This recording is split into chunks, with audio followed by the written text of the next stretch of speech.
दीना का डर से रुवायो दुनी में। हमको जीने का अधिकार नहीं है, हम किसी को न्याय नहीं दिला सकते हैं, तो गोलजुग देवता माफ करना, हरीश पनेरू निर्मल पंडित बनेगा, यहीं से अपनी जीवन लीला समाप्त। धीरे धीरे आपने रुख अपने गृह क्षेत्र भीमताल की तरफ किया, क्या कारण है इसका? हरीश पनेरू यहीं आग लगाएगा। लाओ, सबको खोलो, सब खोलो, अंदर जाएंगे। चर्चा हो जाए, हाथ फैला के अध्यक्ष जी और कह रहे हो पहाड़ी साले, सारे और साले में क्या हम मूर्ख हैं क्या? प्रशासन एसएसपी कहाँ है? बुलाओ उसे। उसने अगर दूध पी रखा माँ ने पिलाया है तो बुलाओ एसएसपी को। एफआईआर नहीं लिखी जाएगी, छोटे आदमी के ऊपर एफआईआर लिखी जाएगी। हम कब तक इनसे पीड़ित रहेंगे? इन नौजवानों के लिए हमने इस राज्य को बनाया था। मुझे बड़ा दुख आ रहा है आज कि ये नौजवानों का जिस तरह से शोषण हो रहा है, कोई सुनने वाला नहीं है। भीमताल में के भलो छाजी रो रामदाई को होटला, के भलो विकास है रो, की भलो भ्रष्टाचार है रो। होटल नहीं है, जो ब्लॉक रोड में बना है घर है बल उनका, तुम होटल कह रहे हो उसे? अरे कितने कमरे हैं उसमें? के शासन को आप रावण के शासन से तुलना कर रहे हैं। रावण में तो तब भी तो थोड़ी थी, वो सीता को ही तो चुरा लाया था, बाकी तो विद्वान था। रावण तो विद्वान थे भाई, सीता को चुरा लाए, अधर्म के मार्ग पे थे, विद्वान थे। ये तो ना विद्वान है और रावण के सारे गुण भरे हुए हैं। कानून लिव इन रिलेशन, अरे पहाड़ में लिव इन रिलेशन कभी उन्हीं ने तो शिकिला सा तुम्हारा अनर्थ है। लगता है ना, ईमानदारी से बता रहा हूँ, कांग्रेस पार्टी भी जनता के साथ बड़ा एक लड़ाई लड़ी, भू कानून भू कानून भू कानून। हम इस सरकार ने आपकी भावनाओं का सम्मान करते हुए भू कानून ला दिया, खुश है? खंडूरी तुमसे बैर नहीं, रीतु तुम्हारी खैर नहीं।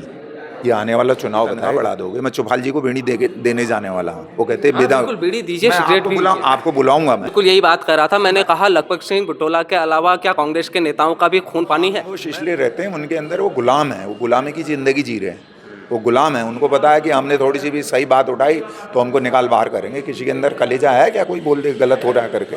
नहीं चिल्लाते हैं, हम भी चिल्लाते हैं, भाजपा वाले भी चिल्लाते हैं, लेकिन पहाड़ की सूरत कैसे बदली जा सकती है? पहाड़ के लोगों को अफाइज बना दिया है, स्लो पॉइजन कहते हैं जिसे। स्लो पॉइजन क्या है? जैसे हम भैंस के हैं, दो दे देनो, भैंस दो खावे होंगे। बात तो उनको योगी जी से तुलना करने का, कहाँ योगी कहाँ प्रेमचंद अग्रवाल, एक सड़क छाप मंत्री। नेहरू ने पहले किच्छा से अपने विधायक के लिए कोशिश की, लेकिन कांग्रेस ने वहां नकार दिया क्योंकि वहां कांग्रेस के बहुत सारे नेता तो है भीमताल से चुनाव लड़ने। खंडी जग जाओ, एक मुट्ठे एक जुट है जाओ, धर्म दाद छो लगो। धर्म की दाद लगा रहे, धर्म से बड़ा कोई दाद नहीं है। वो कह रहे मैं धर्म दाद लगा रहा हूं। को आपने पीछे से फोर्स किया कि आप ऐसा कहो, ऐसा बयान दो, मीडिया को बयान दो या मत दो, वह सब आप तय कर रहे थे, वह आपके इशारों पे चल रहे थे। जब किसी को आप मरता क्या ना करता, आप मेरे को मारेंगे क्या? मैं कुछ नहीं बोलूँगा। मैं कह रहा हूँ उसको इतनी निर्दयता से मारा, और वहाँ के विधायक जी, वहाँ सत्ता पक्ष के लोग, उन्होंने जिस तरह से उसको बदनाम किया, उसकी वीडियो बार से निकाल के आपने एक थाना अध्यक्ष महोदय से कहा कि आप ज़्यादा सिंघम मत बनो, हम आपको भी देख लेंगे वाली महाराज मरण तक बाकर अपन गुस्साया मुक्का चाँच। पहाड़ में किससे को नहीं, जो बागर काटनी है वो अपने उसको मालिक को देखता है कि यार क्या मुझे कटने से, तो उसने मुझसे। नमस्कार, प्रणाम, आप देख रहे हैं डिजिटल वाणी, मैं हूँ आपके साथ डीजे दीपक जोशी। दोस्तों, हम आज आपको एक ऐसे व्यक्ति से मिलाने वाले हैं जो सालों से राजनीति में कदम रखे हुए हैं और बड़ी मेहनत से एक मुकाम भी पाया। बड़े नेता कांग्रेस के हैं, हाँ बड़े तो ये वैसे भी हैं, बहुत लंबे चौड़े भी हैं, लोग तो इनको सिंघम भी कहते हैं, लेकिन यह किसी को सिंघम भी कहते हैं तो लोग इनको ही सिंघम कहने लग जाते हैं। तो स्वागत करते हैं, आज आप हमारे मेहमान हैं हरीश पनेरू जी, डिजिटल वाणी में आपका स्वागत। नमस्कार दीपक भैया, नमस्कार, बहुत धन्यवाद जी। तो सबसे पहले सवाल तो यही है, ये लंबा इंटरव्यू होने वाला है थोड़ा सा ना, कोई बात नहीं। तो अपने बारे में बताइए, आप कहाँ जन्म हुआ और किस तरीके से आपका राजनीति में आना हुआ? देखिए, राजनीति नहीं कह सकते, एक समाज सेवा के तौर पर हमने ग्राम डालकंडिया विकासखंड ओखलकांडा, मेरी 5 तक की पढ़ाई वहाँ की है, और विकट परिस्थितियों में हम तराई में उधम सिंह नगर में अपने भाई के सहारे में चला गया, और बाकी पढ़ाई मेरी इंटर तक, फिर उसके बाद डिग्री कॉलेज तक MA PhD आदि PhD छोड़ी है मैंने। और वहाँ छात्र संघ का मुझे नेतृत्व करने का, तराई जैसे उधम सिंह नगर जैसे ज़िले में जहाँ पहाड़ के उस टाइम पर 5 या 10 लोग होते थे, तो मैं पूर्ण बहुमत से छात्र संघ का सेक्रेटरी बना, फिर और पदों पर भी रहा। तो एक लंबा इतिहास। और उत्तराखंड राज्य आंदोलन में, जहाँ तराई में लोग उत्तराखंड के समर्थन में बोलने से डरते थे, तो वहाँ पहाड़ की जनता के आशीर्वाद से, अपने पितरों के आशीर्वाद से, आप सब के आशीर्वाद से हमने राज्य की लड़ाई को लड़ा, और लंबा हमको यातनाएं मिली, लोग, क्योंकि वहाँ पहाड़ के समर्थन में नहीं थे और आज भी वहाँ अधिकतर लोग पहाड़ियों से थोड़ी दूरी का जैसा भाव रखते हैं। तो निश्चित रूप से हमने सफलता प्राप्त करी। उसके बाद मैं अपने 2007 में मैं अपने क्षेत्र डालगनिया से क्षेत्र पंचायत सदस्य रहा और ब्लॉक प्रमुख का चुनाव लड़ा मैंने ओखलकांडा से। दोनों प्रत्याशी कांग्रेस के थे, शेर सिंह नौलिया जी जो स्वर्गीय हो गए और मैं। मेरे पास 13 वोट थे, उनके पास 16 वोट थे।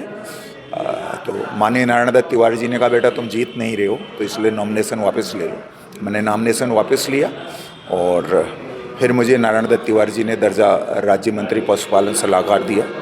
और फिर उसके बाद कांग्रेस पार्टी का माननीय अंबिका सोनी जी, हरीश रावत जी और तमाम हमारे उस टाइम के किशोर उपाध्याय जी और जो भी हमारे कांग्रेस के नेता थे, उन्होंने देखा कि ये आदमी काम करने वाला। अंबिका सोनी और संजय कपूर जी का विशेष आशीर्वाद रहा। कांग्रेस जैसी पार्टी का मैं, जब प्रदेश में कांग्रेस की सरकार थी, मैं महामंत्री बना और उसके बाद भी मैंने कभी जीवन में सच और झूठ को पहचानने की कोशिश की। जानबूझ के कभी झूठ का साथ नहीं दिया, धर्म का साथ नहीं दिया और उसी का परिणाम रहा कि पन्नगढ़ 2500 ठेका कर्मियों की हरीश रावत जी मुख्यमंत्री थे और मैं प्रदेश कांग्रेस का महामंत्री था। बिल्कुल आएंगे, उस पर बात आएंगे।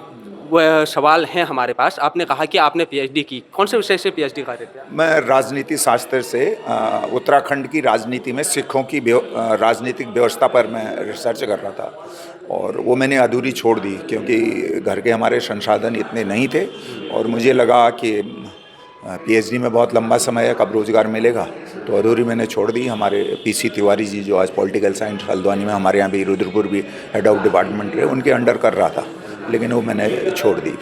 फिर ऐसे अपना व्यवसाय, कुछ टाइम मैंने तराई में तमाम व्यवसाय किया, उससे अपनी आजीविका को ऊपर उठाया और भगवान की दुआ से सब कुछ सफलता मिली।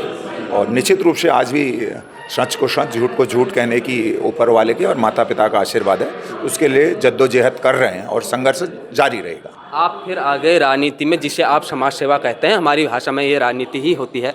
शुरुआत में हम देखते हैं कि आप किच्छा, रुद्रपुर जैसे शहरों में ज़्यादा एक्टिव रहते थे, लेकिन धीरे धीरे आपने रुख अपने गृह क्षेत्र भीमताल की तरफ किया। क्या कारण है इसका? देखिए, मुझे कहने में कोई संकोच नहीं है। तराई में जितने भी हमारे पहाड़ के पर्वतीय मूल के रहते हैं उनको लोग स्वीकार नहीं करते हैं। मजबूरी में तो स्वीकार करते हैं, लेकिन अंदर जो दिल में है उनको उनके प्रति सम्मान नहीं है। और मुझे ऐसा लगता है कि कहीं ना कहीं से उस षड्यंत्र का शिकार मैं भी हुआ और जो हमारे कई लोग थे ऐसे जिन्होंने ये समझाने में वो सफल रहे कि यहाँ पहाड़ियों का नहीं चलेगा, एक ज़िला तो हमारे पास है, तो पहाड़ में राज्य करें, तराई छोड़ दो हमारे लिए। तो मुझे लगता है, वरना मैंने किच्छा में इतनी मेहनत करी थी, वो मेरा भगवान जानता है। लेकिन मुझे कोई नहीं, जो भगवान जो करता है भले के लिए करता है। तो फिर मैंने सोचा कि मैं जिन पहाड़ों से लुढ़क कर आया था, फिर उस पहाड़ पर चढ़ के चला गया, अपने मूल निवास स्थान चला। सर, जैसा आपने कहा ना कि मैं वहाँ पर ये सब करता था, लेकिन लोग क्या कहते हैं पता है? हरीश पनेरू ने पहले किच्छा से अपने विधायक के लिए कोशिश की, लेकिन कांग्रेस ने वहाँ नकार दिया क्योंकि वहाँ कांग्रेस के बहुत सारे नेता थे। उनसे कहा गया कि रामनगर तुमको भेजेंगे, लेकिन वहाँ भी कांग्रेस के बड़े नेता थे। तो फिर धीरे धीरे हरीश पनेरू ने देखा कि भीमताल एक ऐसा क्षेत्र है जहाँ कांग्रेस के नेता भी भाजपा में शामिल हो गए हैं और आने वाले वक्त में मेरे लिए रास्ता खुल सकता है विधानसभा चुनाव लड़ने का भीमताल विधानसभा से। तब भीमताल और विशेषकर भीमताल विधानसभा के अनेक विषयों को लेकर आज हरीश पनेरू संघर्ष कर रहे हैं। जहाँ तक भीमताल विधानसभा का सवाल है, मेरा जन्म स्थान है और बड़े कष्टों से उन भीमताल वासियों की और अपने गांव के, अपने ब्लॉक के आशीर्वाद से मैं आगे बढ़ा हूँ। आशीर्वाद तो उन्हीं का, मेरे माता पिता, आज भी हमारी खेती बाड़ी है, हमारा घर है। और जहाँ तक राजनीतिक क्षेत्र का है कि चुनाव का, मैं वहाँ बहुत ज़्यादा, क्योंकि मैं एक बार जब ब्लॉक प्रमुख में असफल हो गया तो बहुत ज़्यादा ऐसे कोई मेरा ये नहीं था कि काम करना है समाज के लिए, सिट खुल के तमाम, मुझे काम करने में मज़ा आता है। तो लोगों को लगा कि अब जो वहाँ हमारे विधायक जी हैं उनका उत्पीड़न लगातार बढ़ता गया। उनको ये हो गया कि मैं अब बन गया हूँ, अब मेरे को कोई नहीं दबा सकता। तो मेरे जो इष्ट मित्र थे जिन्होंने उनको चुनाव लड़ाया था और तमाम गांव के लोगों ने मुझसे अनुरोध किया कि आप यहाँ आइए, इनको कोई नहीं कंट्रोल कर सकता, आप ही कंट्रोल कर सकते हो। तो मैंने कहा मैं कोई इतना बड़ा आदमी, मैं तो छोटा सा आदमी हूँ, हाँ मैं सच के साथ हूँ। तो मुझे ऐसा लगता है कि जनता का प्यार और स्नेह जो मिल रहा है मैं उसमें कामयाब हुआ हूँ और निश्चित रूप से मेरा विज़न विधायक तो जनता को तय करना है कि कौन बनेगा, लेकिन मेरा संघर्ष जो मेरी मातृभूमि है, मेरा जो जन्मभूमि है, जहाँ से हमने अपने पितरों के आशीर्वाद से, अपने पंचनाम देवों के आशीर्वाद से, लोकसुई लोकाम गुरु गोरखनाथ के आशीर्वाद से मैं अपनी भीमताल विधानसभा की जनता में जो अन्याय, अत्याचार, भ्रष्टाचार, अधर्म हो रहा है उसको बर्दाश्त नहीं करूँगा जब तक जान है। आपकी दिली इच्छा तो है भीमताल से चुनाव लड़ने की? देखिए, मैंने कहा ना, मेरे दिल से क्या होता है, मेरे दिल कुछ नहीं होता ना, नहीं, पार्टी और जनता, मैं पार्टी से बड़े जनता को मानता हूँ। पार्टी मुझे सम्मान दे दे, पार्टी टिकट दे दे, जनता आशीर्वाद ना दे तो को बेकार हो गया, और जनता आशीर्वाद दे दे और पार्टी ना दे तो कामयाब हो जाएगा। तो सबसे बड़ा जनता का आशीर्वाद पहला मुद्दा है, और जनता आशीर्वाद दे देगी तो निश्चित रूप से हम भीमताल विधानसभा में नए लोगों को दिखाने का प्रयास करेंगे कि भीमताल नेता ऐसे भी होते हैं, क्योंकि वहाँ के लोग बार बार ठगे जा चुके हैं। उनको विश्वास नहीं आता कि हर कोई पैर छू के, भात खा के, श्राद्ध में जाके और ईजा आमा काकी कह के वोट तो ले लिया, लेकिन आज लोगों ने कहा था कि हम भीमताल से ऊपर जब मैं विधायक बनूंगा, वहाँ के विधायक जी ने, कि शराब की एक दुकान नहीं होगी काठगोदाम से ऊपर को। आज मुझे लगता है कि खंसियों जैसे क्षेत्र में शराब की दुकान खुल गई, घर घर शराब पहुंच गई। तो ठीक है, हमारे नौजवान भाई कुछ नशे की रिपत में होते हैं, लेकिन मैं कभी इसका परवाह नहीं करता कि मैं नशे का विरोध करूंगा तो मेरा विरोध करेगा। मैंने कभी परवाह नहीं की। मनमोहन शर्मा एक उस पर आएंगे, वो तो बहुत बड़ा इशू है, उसको कैसे छोड़ सकते हैं। लेकिन उससे पहले आपने कहा कि ब्लॉक प्रमुख के कुछ काम ऐसे थे जिससे जनता ने कहा कि आप आओ, तो आप ओखलकांडा ब्लॉक प्रमुख की बात कर रहे हैं। जी जी जी जी। तो मैं उसमें चुनाव में असफल हो गया ना। मैंने 13 वोट थे मेरे पास, मैंने नॉमिनेशन किया और हमारे शेर सिंह नौलिया जी पे 16 वोट थे। तो नारायण दत्त तिवारी जी ने कहा कि बेटा तुम्हारा जीवन बहुत कुछ है, लड़के कोई फ़ायदा नहीं, जीत रहे होते तो मैं लड़ो कहता, और उनको टिकट मिल गया क्योंकि हम तो गरीब घर के थे और वो मेरे सामने काफ़ी अनुभवी थे, पहले ब्लॉक प्रमुख रह चुके थे। उनके साथ सारा ताना बाना क्षेत्र में जिस टाइम उस टाइम तूती बोलती थी जो आज विधायक हैं ये, और तमाम लोग उनके साथ थे और हमने प्रयास किया। और उस टाइम मेरे को भारतीय जनता पार्टी का भी अप्रत्यक्ष रूप से समर्थन मिला। उन्होंने कहा यार ये नौजवान अच्छा है, लेकिन घर की बात में घर के शयाने को, नारायण दत्त तिवारी जी को बातों को मैंने फूल चढ़ाया और मैंने नाम विड्रॉ किया, और उसी का परिणाम हुआ कि फिर तिवारी जी ने मुझे राज्य मंत्री दिया। बिल्कुल, हरीश पनेरू का परिचय एक यह भी है कि यह सभी जन मुद्दों पर प्रमुखता से आवाज़ उठाते हैं। तो सर, मनमोहन को जो न्याय मिल गया, पहले तो ये बताइए।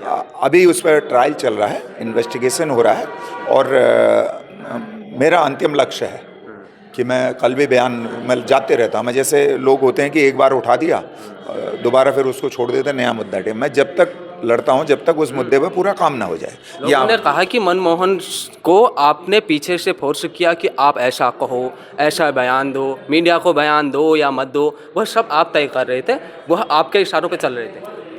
देखिए, वो कोई बच्चा तो है नहीं जिसको मरने तक मार दिया हो, वो तो फांसी खाने वाला था। लोग ये भी तो बताएं, मैंने 8 दिन अपने घर में जनता के आशीर्वाद से रखा, 8 दिन रखा, और मेरे बच्चे कहते थे तुम क्यों इतना पढ़ी लेते हो। और मैंने पुलिस वालों से, भाई सब शक्तिशाली लोग थे, हमने पढ़ी ली, उसमें उसको न्याय दिलाया। और बयान देखिए, मैं कभी किसी को आगे रख के तो बहुत सारी चीज़ें हैं आगे रखने, बयान करवाने तो बहुत, मैं कभी ऐसी इस तरह की ना मैं काम करता हूँ, ना कभी इन पे विश्वास करता हूँ। मैं अपने कर्म पे विश्वास करता हूँ। यही कारण है कि आपने देखा होगा, मैंने इतनी बुराई ली, कोई पुलिस से इतना बोल सकता है?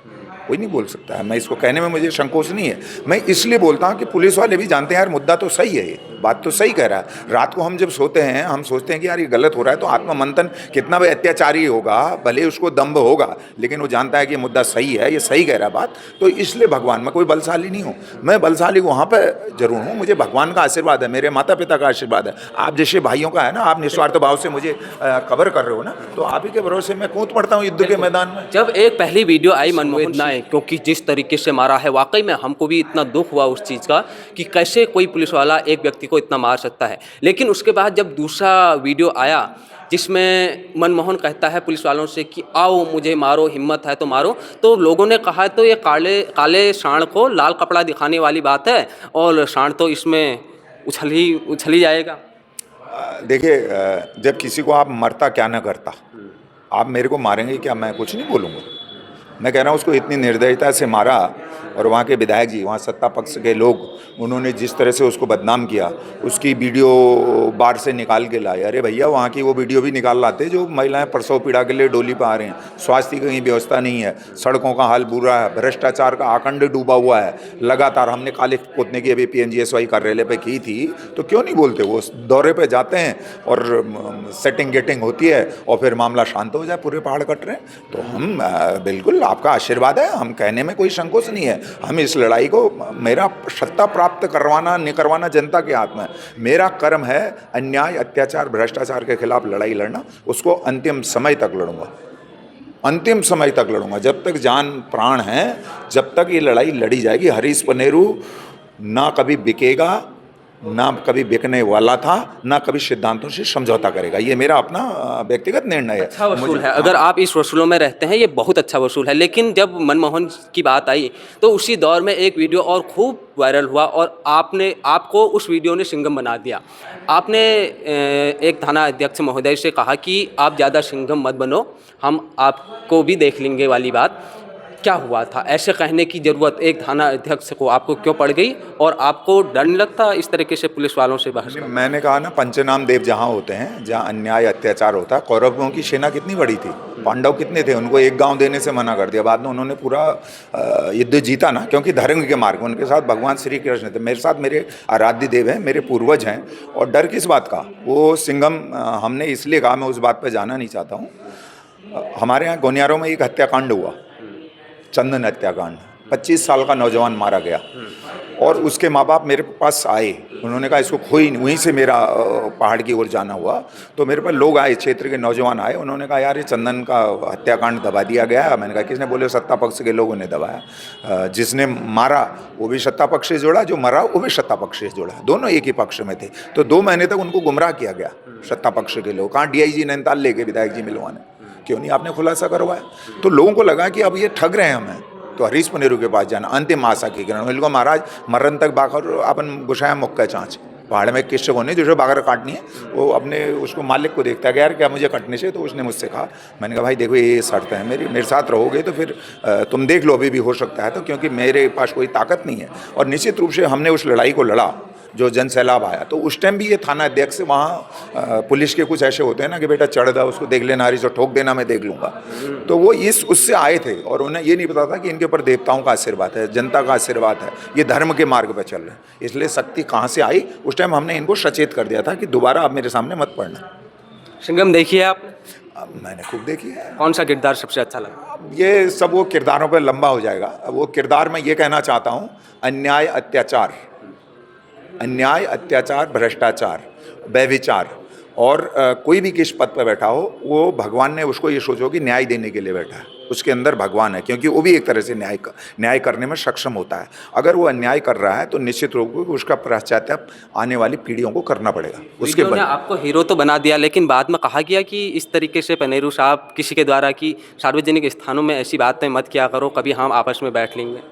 नहीं, मेरा अपना सिद्धांत है, मैं किसी से सेटिंग गेटिंग करता नहीं हूँ। मैं अपना काम करता हूँ अपना। उसके बाद 2-3 बार मुलाकात होगी, हेलो हाई होती है, लेकिन कोई हमारे सही बात पे, मैं जहाँ गलत करूँगा तो मैं मर तो जाऊँगा, लेकिन मैं दादागिरी अनावश्यक रूप से, और जिस दिन मैं गलत करूँगा उस दिन मुझे कोई बचा नहीं पाएगा। ये मैं ये भी जानता हूँ, खूब बखूबी जानता हूँ, क्योंकि मैंने लोगों से इतनी बुराइयाँ ले रखी। ये जो तंत्र है ना, इसमें भ्रष्टाचार, अत्याचार, व्यभिचार, अन्याय, इसमें सारे छल प्रपंच भरे हुए हैं। ये राक्षसी रूप हो रहा है इस टाइम कलयुग में, और इस राक्षसी रूप से लड़ने के लिए आपको कुछ तो त्याग करना पड़ेगा। तो वो त्याग की भावना है, और मैं बड़ा सोच समझ के, कहीं कोई मुझे बुलाता है, कहीं जाता है, वो कहता है यहाँ आ जाओ, तो मैं हाथ जोड़ लेता हूँ। मेरा एक अपना सिद्धांत है। लोग कहते हैं परसों मैं काठगोदाम गया तो उन्हें चाय तो पी लो, मैंने कहा मेरा काम हो गया, मैं चलते बना। बिल्कुल, काठगोदाम वाली बात पे आएंगे। काठगोदाम में तो आपने एक गाना भी सुनाया, बड़ा अच्छा, 4 लाइन सुनाओ तो यहाँ पर।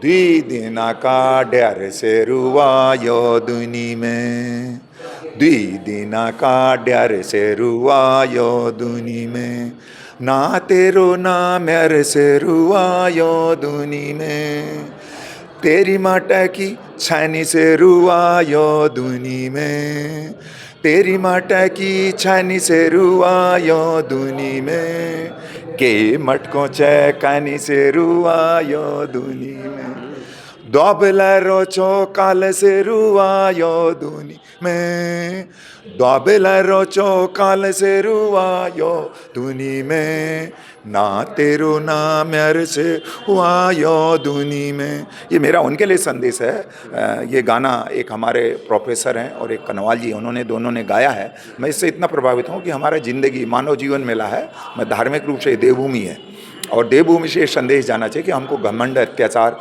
व्यभिचार, खानी, मतलब हमारी जब माटी की झोपड़ी है, हमने जाना है तो क्या घमंड, क्या अत्याचार, क्या व्यभिचार करना है, अनजाने में हो जाए। कोई ऐसा राजा हरिश्चंद्र की औलाद मैं नहीं हो सकता हूँ इस कलयुग में। मैं ये खुलेआम कहता हूँ, लोग इसको भी बयान बनाएंगे, इस पर कमेंट्स करेंगे, मैं चाहता हूँ करें, क्योंकि मैं सच कहने से कभी मैं अपनी भी कमी को भी बता देता हूँ। मैं राजा हरिश्चंद्र की औलाद नहीं हो सकता हूँ, लेकिन मैं अन्याय, अत्याचार, व्यभिचार, भ्रष्टाचार कतई बर्दाश्त नहीं करता हूँ।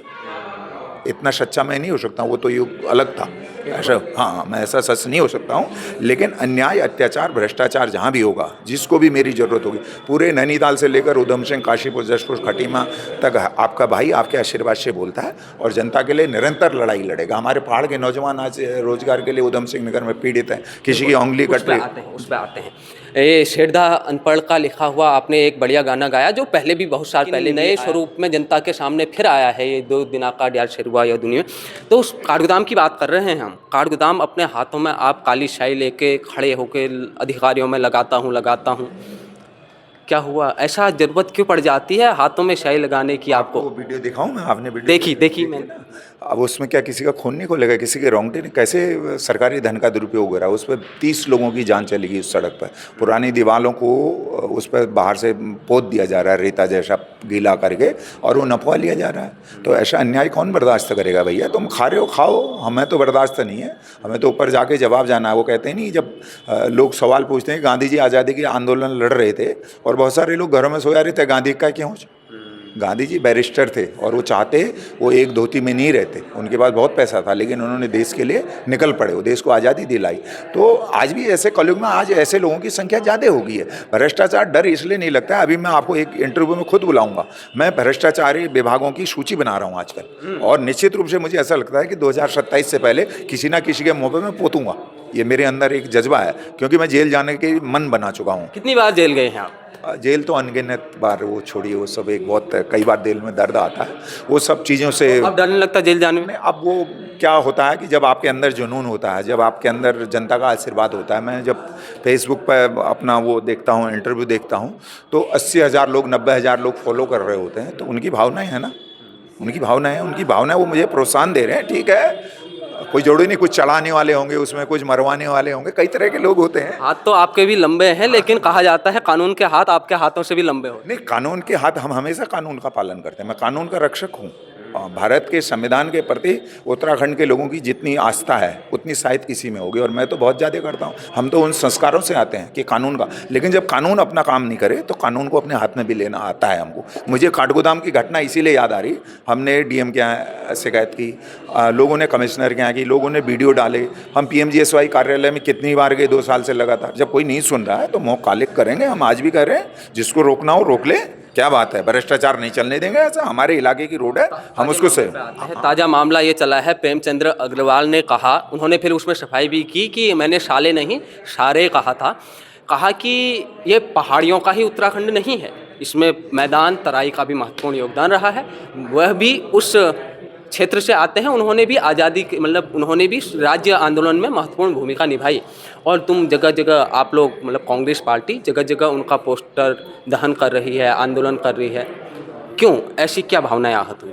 देखिए, प्रेमचंद्र अग्रवाल पहली बात तो उत्तराखंड की संस्कृति के अकॉर्डिंग वो मंत्री बनने लायक नहीं थे। ये तीसरी घटना है उनकी। आपको याद है एक बिरेन नेगी क्या ऋषिकेश में उन्होंने एक चौराहे पे मारा, तुम पुलिस को बुलवा के उसको कानून में बंद करवा देते। किसने आपको वो दी?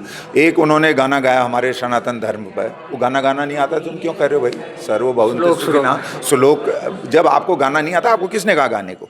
आए दिन उनके ऐसे मैं कई मुद्दे बताता हूँ। आप विधानसभा बेटे को नौकरी लगाने का भी आरोप है। आप विधानसभा के उस मंदिर में चौड़े होके कागज पे ऐसे फेंक रहे हो, कह रहे हो पहले इसी पर चर्चा हो जाए, हाथ फैला के अध्यक्ष जी, और कह रहे हो पहाड़ी साले। सारे और साले में क्या हम मूर्ख हैं क्या? हम मूर्ख हैं क्या? मैं प्रेमचंद अग्रवाल को मैंने तहरीर दी, मैं हाई कोर्ट भी जाऊंगा। इतनी जल्दी हरीश पनेरू माफ़ नहीं करेंगे। ये उत्तराखंड की जनता की करोड़ों करोड़ लोगों से जुड़ा। जहाँ तक पहाड़ियों का राज्य है, बिल्कुल पहाड़ियों का राज्य है। पहाड़ियों उन बहनों से पूछो जिन्होंने शहादत दी, जिनकी गोदी सूनी होगी, जिन माओं के बेटे चले गए, और सरकार, उनका तंत्र, उनका मुख्यमंत्री, उनके जिस मुलायम सिंह के यादव के टाइम में हमारी बहनों के साथ अत्याचार किया गया, मुजफ्फरनगर हत्याकांड, उसको क्या हम भूल सकते हैं? हमने उस राज्य की लड़ाई, पहाड़ में पहाड़ी, बंगाल में बंगाली, ये बताइए, झारखंड में झारखंडी, इस राज्य की अवधारणा पहाड़ी प्रदेश के हिसाब से बनी है। इस राज्य में पहाड़ियों को गाली देने के लिए बर्दाश्त नहीं किया जाएगा। ये बहुत बड़ा मुद्दा है। और जिस पहाड़ी का खून न खोले खून नहीं हो पानी है।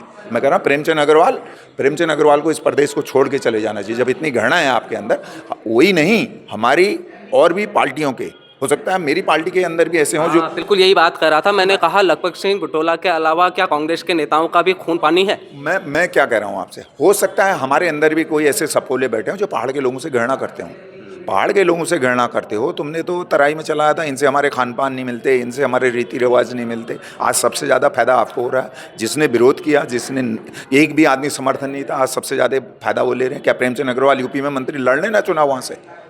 जितने लोग पहाड़ का विरोध करते हैं, पहाड़ियों का, क्या उनकी हिम्मत है वो यूपी में जाके ऐसा शासन का? पहाड़ी लोग बड़े भावुक होते हैं। उन्होंने उन सब चीज़ों को भूल के, हमने सोचा कि प्रदेश के विकास में जो मिला दिया, उसकी अवधारणा प्रदेश बन गया, तो सबका विकास, सबका साथ, सबका विकास भारतीय जनता पार्टी कहती है। अब यहाँ ये हो रहा है कि पहाड़ियों का विनाश और बाकी सबका विकास।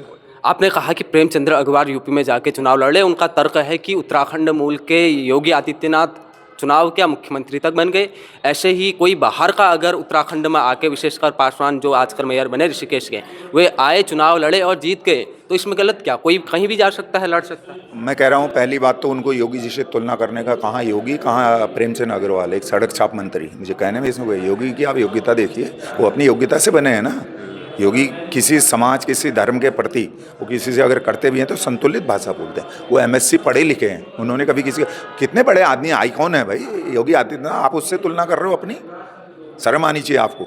योगी आदित्यनाथ है। और जहाँ तो उत्तर प्रदेश की बात करते हैं, उत्तर प्रदेश नहीं, भारत देश को पहाड़ के लोगों ने नेतृत्व दिया, आज भी दे रहे हैं। हमारे पहाड़ के ही लोग तो हैं। वो सारे प्रशासनिक, एक से एक IAS ईमानदार जितने भी हैं, विदेशों तक हमारी संस्कृति का धूम है भाई। इसमें कहने क्या बात है? हम तो पूरे देश को, और जब 1962 का युद्ध हुआ, भारत पाकिस्तान हुआ, बांग्लादेश हुआ, सबसे ज़्यादा शहादत, सबसे ज़्यादा अगर किसी ने कुर्बानी दी है तो उत्तराखंड के लोगों ने दी। कारगिल युद्ध भी लड़ा गया तो उत्तराखंड के नौजवान हमारे शहीद हुए उस युद्ध में। सबसे ज़्यादा इस देश के लिए योगदान, इस देश के प्रति लिटरेसी, इस देश के प्रति ईमानदारी, इस देश के प्रति आत्मीय लगाव अगर किसी का है तो उत्तराखंडी का है। उत्तराखंडी को कमज़ोर समझने की कोई कोशिश करेगा तो उसको भगवान तो सज़ा देंगे ही देंगे। लेकिन जब भगवान हमारे रूप में, जब हमारे यहाँ देवी देवता नाचेंगे तो उस रूप में हम जो गर्म वो ना शन्याठ है, गर्म शन्याठ है, ले भुषिया दें।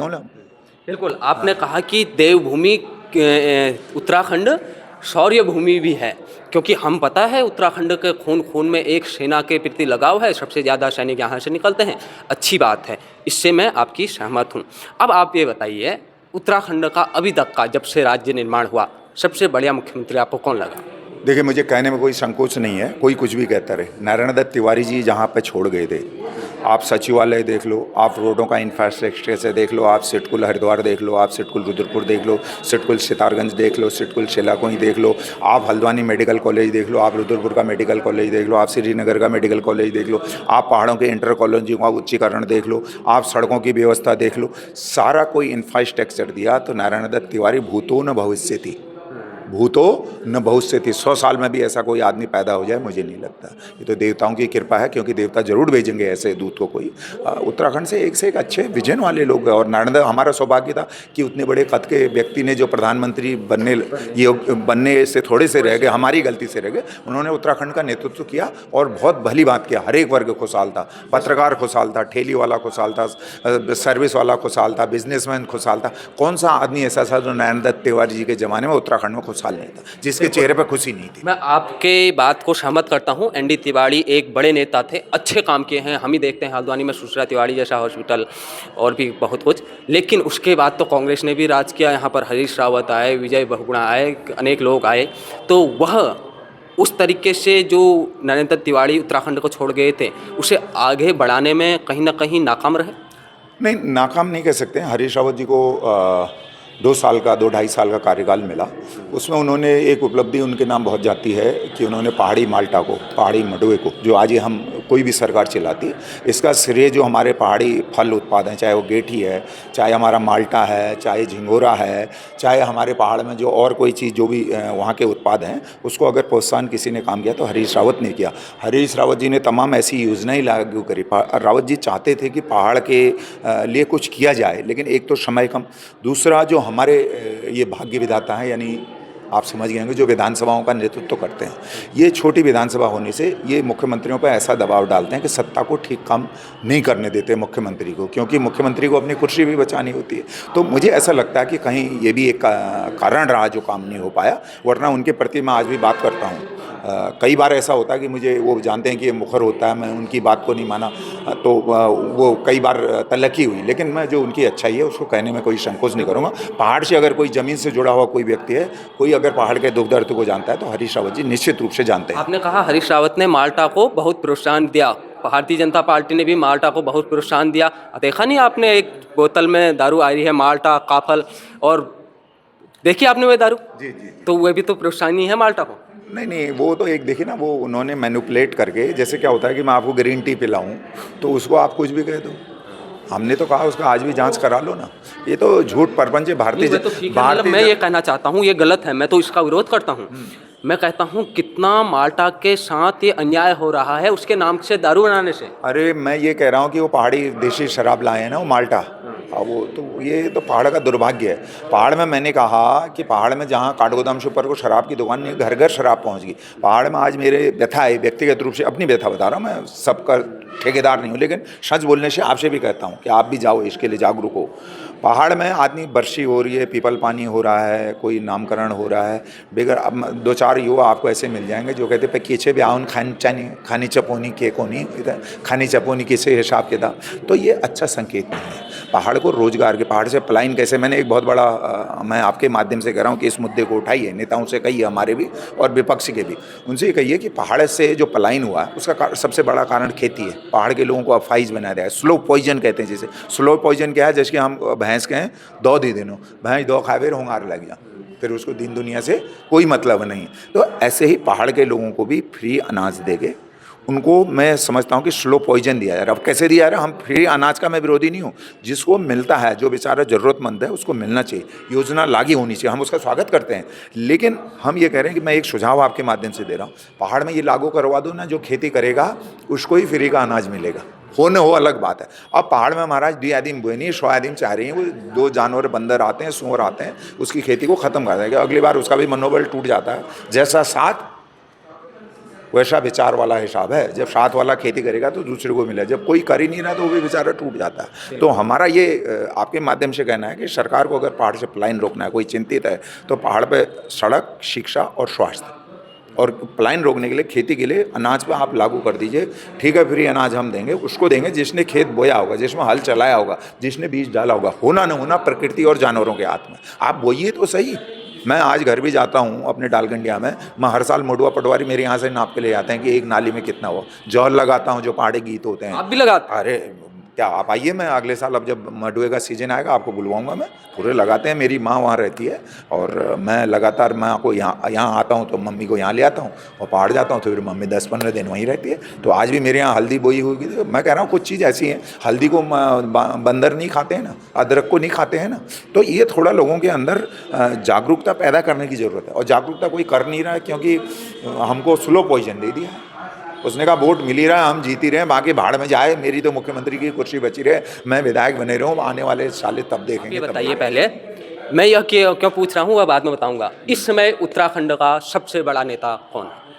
देखिए, नेता तो अगर आप सर्वगुण संपन्न पूछेंगे तो हरीश रावत जी हर चीज़ में फुलफिल करते हैं। वो अलग बात है कि सबसे सक्षम, अब सक्षम तो भाई साहब ऐसा अन्याचार, अत्याचार, भ्रष्टाचार से कोई भी हो सकता है, इसके बारे में मैं कुछ ज़्यादा ज्ञान नहीं दे सकता हूँ। लेकिन मैं ये कह सकता हूँ, प्रणाम आइए, नमस्कार, मैं ये कह सकता हूँ कि उत्तराखंड में जिसकी अगर पीड़ा किसी के अंदर है, मुझे थोड़े त्रिवेंद्र सिंह रावत जी भी नो डाउट कहने में, मुझे जो पुराने नेता, जो मुख्यमंत्री, अब आने वाले तो हमारे बहुत सारे चेहरे हैं हमारी पार्टी के अंदर, करण मेहरा जी हैं, गणेश गोदियाल जी हैं, यशपाल आर्य जी तो पुराने नेता हैं ही हैं हमारे, तमाम ऐसे हमारे पास और हमारे नेता हैं, भुवन कापड़ी जी हैं, बहुत सारे ऐसे लोग हैं जो उत्तराखंड का नेतृत्व, और कितने में नाम याद नहीं आ रहे हैं। प्रीतम सिंह जी हैं हमारे जो चक्राता से विधायक हैं, उनके अंदर भी बहुत विजन है, हमारे प्रदेश कांग्रेस के अध्यक्ष रहे। तो ऐसा नहीं नेताओं का, ऐसी भारतीय जनता पार्टी में भी बहुत अच्छे नेता हैं। मैं ये नहीं कह रहा हूँ कि नेताओं की, उत्तराखंड तो बुद्धिजीवियों की और विजन वालों की खान है यहाँ, नेताओं की भूमि। नेताओं की भूमि, विजन भी है, लेकिन विजन वाले आदमी को आगे नहीं रखा जाता। आज की तारीख में विजन, वो विजन चाहिए। सुबह उठो, तिवारी जी उठते थे तो सुबह देखते थे जन कल्याण के लिए आज कौन सा काम करना है, फाइल पर दस्तखत के लिए ढूंढते थे। आज के नेता ढूंढते हैं सबसे पहले आज कौन मुर्गा है उसको हलाल करना है, उसकी फाइल को बुलाते हैं, उससे सेटिंग गेटिंग करते हैं, फाइल पास होगी। आज के नेता का काम रह गया माल वसूल। माल तो लोचते हैं, नेताओं को भी नोच लेते हैं, अपने पक्ष में भी ले लेते हैं। आपको कहा गया कभी बीजेपी वालों ने कि आप भारतीय जनता पार्टी में आओ, आपको कुछ मंत्री हम भी बना देते हैं? मेरे को तो बड़ा प्रेशर था। मैं कोश्यारी जी के टाइम से, कोश्यारी जी को नारायण दत्त तिवारी जी की वजह से, वो कोश्यारी जी बहुत नज़दीक थे, तिवारी जी को बहुत मानते थे, तो मेरी अक्सर मुख्यमंत्री आवास में मुलाकात हुआ, कहते तेरी ज़रूरत जो है कांग्रेस में नहीं है तो भाजपा में आ जाए। मैंने क्या, मैंने सिद्धांतों की, कभी तिवारी जी हमारे आदरणीय थे तो मैं इसलिए कभी नहीं छोड़ा। उसके बाद अभी जो हमारे आदरणीय धामी जी बने, वो मेरे को बहुत सम्मान देते हैं, प्यार करते हैं, और मैं उनकी तारीफ़ करता हूँ इस मामले में कि वो सम्मान देने में सबसे आगे हैं उत्तराखंड के। सौम्य मुख्यमंत्री हैं, लेकिन सम्मान जो उनकी टीम है वो बिल्कुल पलीते वाली है। लीडर तभी अच्छा हो सकता है जब उसका मंत्रिमंडल ठीक हो, उसके आसपास के लोग ठीक हों। आप चाणक्य चंद्रगुप्त की कहानी पढ़ते हैं, वह इसलिए महान राजा बने, अकबर बीरबल की जोड़ी थी, वह इसलिए बने। लेकिन आप लोग ये बताइए, पहाड़ खूब चिल्लाते हैं, हम भी चिल्लाते हैं, भाजपा वाले भी चिल्लाते हैं, लेकिन पहाड़ की सूरत कैसे बदली जा सकती है, पहले ये बताइए, फिर अगले प्रश्न पे जाते हैं पहाड़ से संबंधित। देखिए, पहाड़ की सूरत मैंने बताया, सबसे पहले जितने हमारे पहाड़ों पर बचे हैं लोग, उनको खेती के लिए हमको तैयार करना पड़ेगा। मैंने जो फ्री अनाज वाली योजना बनाई, सबसे पहला कारण ये है। दूसरा कारण, वहाँ पर अच्छे स्कूलों में टीचर नहीं है। एक बनभूलपुरा कह लो आप, राजपुरा कह लो आप, हल्द्वानी के किसी क्षेत्र में, जहाँ एक स्कूल में 2 की पोस्टिंग अटैच करके 3-3 टीचर हैं, और पहाड़ों के स्कूल खाली हैं। हमारे विधायक राम सिंह कड़ा के गांव में जो कहते हैं कि मैं रोज़ घूमते नहीं, जिनके मैं किस्से बता रहा हूँ, अपने गाँव में वो स्कूल आज अब तक एक टीचर स्कूल बंद हो गया उनके यहाँ, एक भी टीचर नहीं था। कड़ा गाँव की बात? जी, कड़ा गाँव की बात कर रहा हूँ मैं खुलेआम। वो विधानसभा में सवाल वो 3 साल से उठा रहे हैं जब से हम मुखर हुए हैं। एक सवाल इस बार उठाया तो एक तो उन्होंने ऐसा उठाया कि सदन में मजाक बन गई उनकी। वो वीडियो था, मैंने देखा नहीं। वो मैं आपको वीडियो दिखा दूंगा, अभी बोलने का टाइम नहीं है, वो जब समय आएगा तो बोलेंगे। मैंने वीडियो रखा है, वो मैं दिखा दूंगा आपको। पूरी सदन में मजाक उड़ी, और उनको पता नहीं है कि सदन में कब कौन सा क्वेश्चन कहाँ उठाना है। ये मैं सदन में नहीं गया, इतना तो मैं भी देख के मुझे अंदाज हो जाता है कि ये चीज़ यहाँ कहीं शोक सभा चल रही हो, शोक प्रस्ताव पारित हो रहा हो, उस टाइम कहते हैं हमारा ये मुद्दा है। तो मेरे पे वीडियो है ऐसे विधायकों की जो ऐसे उत्तराखंड के। तो वो क्या हो गया कि वो उन्होंने कहा ईजा काकी पहला को विल को शराब बंद करा दे, विल को ये करा दे, विल को वो बहुत बड़ी से नान तई के दिन से। जब उन पर लोगों ने ऐसा भरोसा जताया, जब पहली बार उन्होंने शराब न देने की बात कही थी, लेकिन फिर भी पहाड़ की जनता ने भारतीय जनता पार्टी पे भरोसा जताया। पहले तो निर्दलीय थे, फिर भाजपा में शामिल हुए, फिर भी वो जीते तो सही। तो लोग क्यों वोट देते हैं जब उनकी बातों से ऐसा होता है? वो जीते नहीं चुनाव। मैं आपको अंदर की बात बता रहा हूँ, मैं मंदिर में कोई कसम खा ले, ये छल प्रपंच की राजनीति है। उन्होंने पैसे देकर लोगों को घर घर वोट खरीदे गए, जनता को शराब पिलाया गया, और आज भी वो इस दम्भ में है कि 2022 का मैं पैसा इतना कमा लूँ, 2027 का चुनाव पैसे के बल में फिर जीत जाऊँ। वो निश्चिंत हैं इस बात से, इसलिए उनको जनता के जन सरोकारों से कोई मतलब नहीं। वो जानते हैं, वो कहते हैं अरे बोले ये पागल है लोग, भारतीय जनता पार्टी के लोग यार तुम्हारे लिए ऐसा। अरे मैंने कहा कहने दो यार, हमें अपना कर्म करना है। भगवान को कितनी बार, राम जी को 12 वर्ष का वनवास हुआ, महाभारत में कितना बड़ा युद्ध हुआ। तो ये अच्छे लोगों की अगर भगवान परीक्षा लेते हैं तो हम तो भगवान के भक्त हैं। हमारी कोई कितनी परीक्षा ले ले, हम अपने उद्देश्यों से भटकने वाले नहीं हैं। कोई ये सोच ले कि हरीश पनेरू पैसा कमाने में लग जाएगा, सब पैसा कमा रहे हैं ना, मैं क्यों सड़क के मुद्दे उठा रहा हूँ। मैं क्या, मेरे तक आदमी 30 मरीज मर गए हमारे यहाँ। मैं धामी जी से एक बात से नाराज़ हूँ, और अपने विधायक से विशेष तौर से नाराज़ हूँ। भीमताल में आपने देखा बस दुर्घटना हुई, बस दुर्घटना हुई, बहुत दुखद हुई, उसमें ज़्यादा लोग। सुशीला तिवारी हॉस्पिटल में मरीजों को इलाज के लिए इलाज नहीं मिला, ऋषिकेश कहाँ रेफ़र किया गया। एक हॉस्पिटल को हम अपने सक्षम नहीं बना पाए कि कुमाऊं के लोग सुशीला तिवारी पर आश्रित हैं। नंबर एक बात, उसमें इमरजेंसी इलाज की हमको कहीं ना जाना पड़े। हम कौन सी विकसित भारत की बात कर रहे हैं, कौन से युग में हम जा रहे हैं, ये एक बहुत बड़ा प्रश्न। अच्छा, दूसरा प्रश्न, आप विधायकों की तनख्वाह बढ़ा दोगे। मैं चौपाल जी को बीड़ी देने जाने वाला हूँ। वो कहते हैं बिल्कुल बीड़ी दीजिए, सिगरेट भी आपको बुलाऊंगा और जिस दिन बीड़ी के पूरा एक वो ले जाऊंगा, पूरा एक बोरा कट्टे भर के ले जाऊंगा, नागतारा बीड़ी जो पुरानी चलती थी, अभी भी चलती है। वो कहते हैं विधायक को बीड़ी पीने के लिए नहीं पैसा। अरे भैया, तुमको 4 लाख रुपये, 4 लाख या 5 लाख, एक विधायक को बताए 20 लाख रुपये, 20,000 रुपये स्टेशनरी, वो कहाँ लिखता है 20,000 के कागज महीने में? कितना मतलब अन्याय है। आप सुशीला तिवारी में फ्री के लिए इलाज कर दो ना गरीबों के लिए। आप अपने पैसे बढ़ा रहे हो, हमें कोई दुख नहीं, आप लो ना शान शौकत, आपको जनता ने बनाया है, लेकिन कुछ जनता के लिए भी तो कह दो। जिस जनता ने तुम्हें इस लायक बनाया है उसको कह दो कि 570 का जो अल्ट्रासाउंड है बाजार में 450 में हो रहा है, ये परख वाले के यहाँ हल्द्वानी चले जाओ, वो 450 में है, सुशीला तिवारी 570 होगा। सारी जाँचों के रेट बना दे, गरीब आदमी कहाँ जाएगा?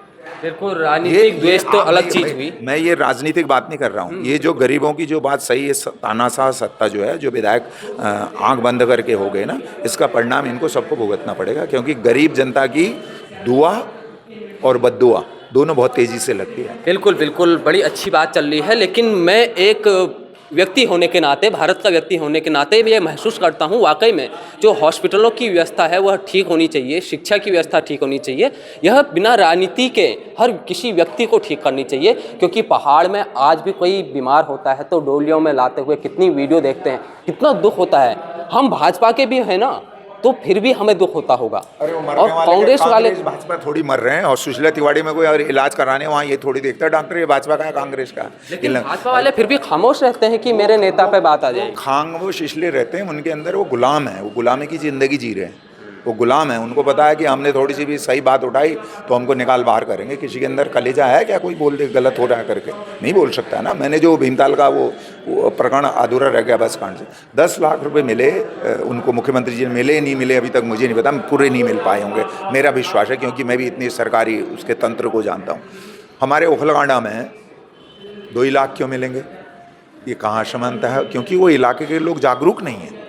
क्यों मिलेंगे भाई? विधायक जी कहाँ है राम सिंह कड़ा? मैं आपके माध्यम से सवाल पूछ रहा हूँ, अगर तुम्हारा जमीर जिंदा है तो उनको भैया पूरे 10 लाख क्यों नहीं दिला रहे हो जितने लोग वहाँ मौतें हो गई? 4 लाख रुपए 2-2 लाख मिले, सस्ती लोकप्रियता से चेक दिए घरों में, वो चेक बाउंस हो गए। फिर मैंने मुद्दा उठाया तो 2 लाख मिले और 2 लाख फिर शेष हैं, तो उनको 4 लाख भी नहीं मिल पा रहे। 4 लाख मैंने डालगंडिया वालों को 1 साल लड़ाई लड़ी और मैंने कहा आपके आशीर्वाद से जनता से कहा, मैंने चंदा करके भी दूंगा तो 4 लाख आपको दिलाऊंगा। तो 2 लाख के लिए मुझे 6 महीने की लड़ाई लड़नी पड़ी और 2 लाख रुपये उनको मिले, तब 4-4 लाख मिले। लोगों के परिवार समाप्त हो गए। ये अविकसित यानी असमानता, असमानता क्यों है भाई? क्या वो वहाँ के जानवर हैं क्या? जानवर ही हैं, क्योंकि हमारे आदरणीय लोग कहते हैं कि वहाँ के ओखलकांडा लोग तो जानवरों से सस्ते हैं, जानवर महंगे हैं वहाँ के, और ओखलकांडा के लोग बेसिकली जानवरों से ज़्यादा सस्ते हैं, इसलिए उनको 2 लाख में ही संतुष्ट होना पड़ा। तो आपने अभी थोड़ी देर पहले कहा कि तानाशाही शब्द का यूज किया, क्या आपको लगता है इसमें तानाशाही? लोग तो कहते हैं हम आज़ाद हैं, आपको क्या लगता है कि तानाशाही नहीं है? नहीं, 100% तानाशाही। आप बताओ, अभी वो महेंद्र भट्ट जी बयान दे रहे हैं कि फेसबुक पे व्यक्तिगत आज़ादी है ना मेरी, मैं सवाल पूछ सकता हूँ, डेमोक्रेसी है, भारत का संविधान इजाज़त देता है, किसी की चरित्र हनन करने का अधिकार नहीं देता, लेकिन अपने विचार रखने की अभिव्यक्ति आज़ादी है ना हमको। क्या दम खा रहे हो गए तुम पुलिस से कि मैं मुख्यमंत्री जी से कहूँगा? हमारे खंसिया थाने में हज़ारों ऐसे नौजवान हैं जो लिखने से फेसबुक पर आज डर रहे हैं कि उनने कहीं लिख दिया हरीश पनेरू जिंदाबाद तो शाम को पुलिस बुला लेती है। क्या बात कर रहे हो आप? ये कहाँ है आज़ाद? आज़ाद कहाँ है? लोग गुलामी की जंजीर, जिससे कह देंगे जो कोटेदार है उससे कहते तेरा कोटा छीन लेंगे, तूने पोस्ट शेयर करी। जो घर में खेती करता है सरकार की, वो पेंशन तेरी बंद करा देंगे। घर घर बुला के एक एक व्यक्ति को टारगेट किया जाता है कि भाई तू अमगने की पोस्ट को शेयर क्यों कर रहा है? बिल्कुल, महेंद्र भट्ट तो कह रहे हैं ये नफरत फैलाई जा रही है, इससे दंगे तक हो सकते हैं। मैं क्या कह रहा हूँ? महेंद्र भट्ट गलत कह रहे हैं। वो पुलिस के सहारे डरा रहे हैं लोगों को अपने कहने की आज़ादी है। और मैं ये कहना चाहता हूँ कि खंडूरी जैसे महान अच्छे मुख्यमंत्री इस प्रदेश को जो ईमानदारी के लिए जाने जाते हैं, वो भी जाने जाते हैं, वो अच्छे मुख्यमंत्री में उनका नाम है। खंडूरी तुमसे बैर नहीं, रीतु तुम्हारी खैर नहीं, ये आने वाला चुनाव बताएगा। खंडूरी जी अच्छे हैं, उनकी बिटिया ने आदरणीय अध्यक्ष विधानसभा रितु खंडूरी जी ने, रितु भूषण है, मैं खंडूरी होती तो मुझे लगता नहीं इतना अपमान, जो पहाड़ियों को गाली दे रहा है उसको संरक्षण दे रही हो आप, ये मुझे नहीं लगता आपको है। लगता है विधानसभा अध्यक्ष महोदया जो हैं वह इस बार सत्ता पक्ष के लिए ज़्यादा पक्ष लेने के लिए मजबूर हैं? पक्ष क्या होता है, खुलेआम देख नहीं रहे हो आप भाई, कैसे हाँ करे, अरे भाई आप उनको बोलने दीजिए, वो सदन के मेंबर हैं। अब मैं ज़्यादा ज्ञान नहीं दे सकता क्योंकि वो क्या कहते हैं, छोटा मुंह बड़ी बात वाली हो जाएगी। मेरे को कहने का कोई राइट नहीं है, लेकिन ये मेरी आज़ादी है कि आपका जो व्यवहार, जो हम आपसे उम्मीद करते थे कि खंडूरी जी की बेटियां हैं, अच्छी शासक हैं, अच्छा करेंगे, आपने उत्तराखंड की गाली देने वालों को पनाह दी है, तो इसका परिणाम उन्हें भी भुगतना पड़ेगा। और कांग्रेसी विधायकों ने भी लखपत सिंह का साथ क्यों नहीं दिया फिर वहाँ पर? तो अकेले उनको बाहर जाना पड़ा। मैं क्या कह रहा हूँ, सबसे पहले जो भारतीय जनता पार्टी के वहाँ मूक दर्शक विधायक मंत्रीगण थे, जो उस तांडव को द्रौपदी का चीरहरण हो रहा था वो देख रहे थे, वो सबसे ज़्यादा दोषी वो हैं। और उसके बाद जिन्होंने अगर लखपत का अनजाने में ना दिया हो, क्या कारण रहा, मैं उस पर नहीं जाना था क्योंकि मैं अधिकारी में इतना बड़ा नेता नहीं हूँ, लेकिन जो भी ऐसे लोगों को संरक्षण देता है उसको फल ऊपर वाला देता है, चाहे वो मेरा सगा हो चाहे मेरा विरोधी हो। मैं यही कहना चाहता हूँ कि जागो।